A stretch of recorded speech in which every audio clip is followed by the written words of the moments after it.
In the week of the anniversary of Bloody Sunday, people in Derry are watching unarmed Palestinians being gunned down by Israeli soldiers. Over 25,000 people have now been slaughtered in Gaza. The Prime Minister says, and he said it again today, that he wants to see a sustained ceasefire. So my question is a very, very simple one. The next time there's a vote at the UN for a ceasefire, will his representative vote for it?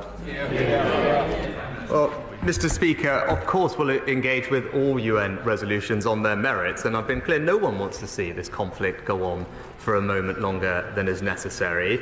We do want to see an immediate pause so we can get aid in and hostages out, because the situation is desperate for many people there. But a sustainable, permanent ceasefire needs to fulfill a set of conditions, including Hamas releasing all of the hostages, Hamas no longer being in charge of Gaza with the threat of rocket attacks into Israel, and an agreement in place for the Palestinian Authority to return to Gaza to provide governance and services. The Foreign Secretaries in the region, those are the principles on which we are working, and I believe those are shared by all our major allies. Last night, as Tory MPs were once again fighting amongst themselves, the public was sat at home watching John Irvine of ITV News report on footage from Gaza of an unarmed Palestinian man walking under a white flag, being shot and killed by the IDF. Prime Minister, such an act constitutes a war crime, does it not? Mr. Speaker, we've been absolutely consistent that international humanitarian law should be respected and civilians should be protected. I've made that point expressly to Prime Minister Netanyahu, and the Foreign Secretary is in the region this week making exactly the same point. Stephen Flynn.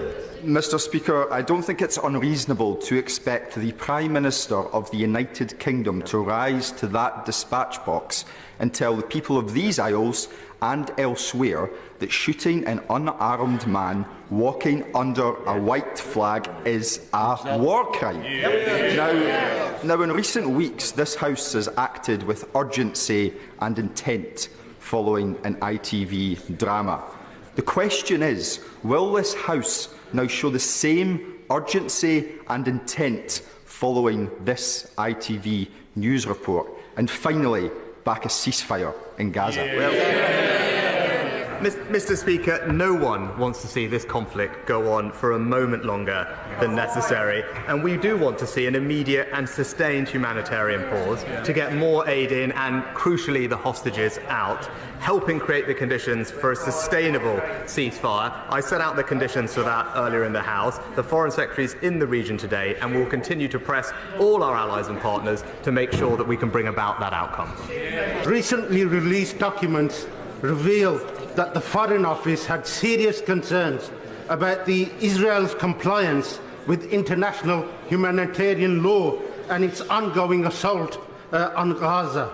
This assessment was hidden from Parliament, whilst the Prime Minister boldly stated his confidence in Israel's respect for international law.